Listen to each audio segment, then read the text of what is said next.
Најголемиот светски спектакл во моментов тоа е отварањето на светското првенство во Москва, односно во Русија.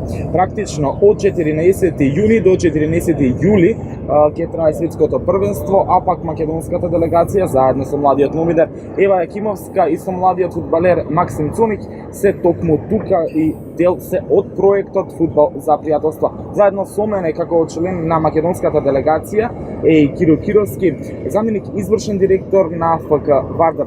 Кирил, 100 денови веќе имате активности тука во Москва. Што се случуваше, во кои се активности учествува децата? Така, како што кажавте, ние сме од самото отворање на проектот тука во Москва, од 8 јуни, значи. Можам да кажам и да им се заблагодарам на организаторите за прекрасниот пречек и за прекрасниот проект. Значи, организатори се компанијата Газпром и проектот Football for Friendship.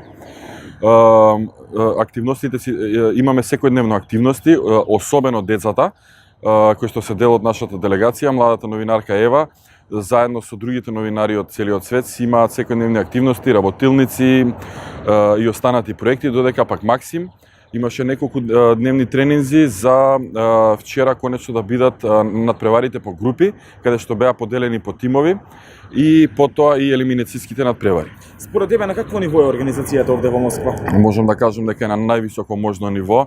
Луѓето навистина многу се потрудиле и секако дека проектот е прекрасен. Во него учествуваат 1500 луѓе од целиот свет. Секако вчерашните резултати не беа во преден план на надпреварите. Во преден план беше пријателството, дружбата помеѓу децата, запознавање на нови пријатели и така. Што чекаш ти од ова светско првенство? Како ќе се одржува? Имаш ли фаворит, може? Прво да напоменам дека Максим Цонич, младиот фудбалер на ФК Вардар, заедно со другите фудбалери кои што се дел од проектот, фудбалерчиња, односно млади, ќе бидат дел од свеченото отварање на стадионот Лужники, пред надпреварот кој што ќе го отвори светско првенство помеѓу Русија и Саудиска Арабија. Очекуваме еден прекрасен спектакл. Неколку дена сме во Москва, фановите почнуваат да пристигнуваат од целиот свет, атмосферата е прекрасна. Секако како и секогаш фаворити се репрезентациите на Бразил, Германија, Франција, Шпанија, а мој личен фаворит е Англија.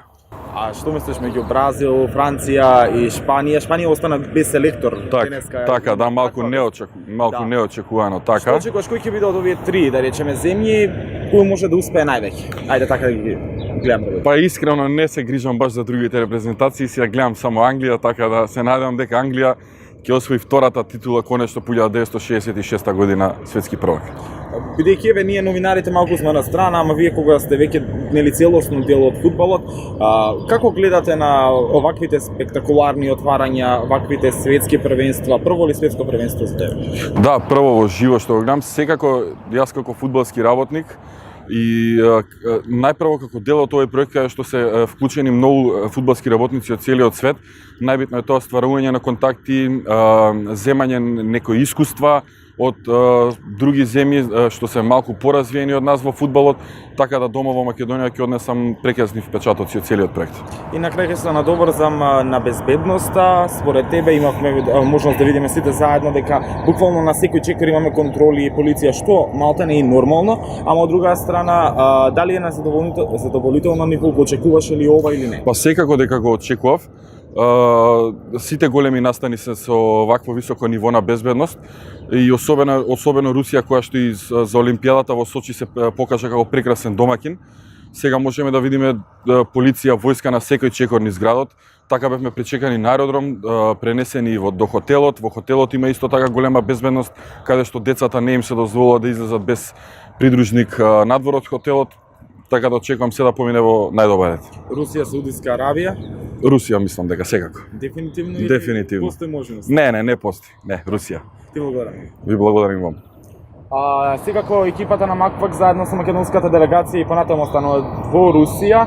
Ќе го проследиме официјалното отварање на светското првенство и ќе ви го пренесеме во живо.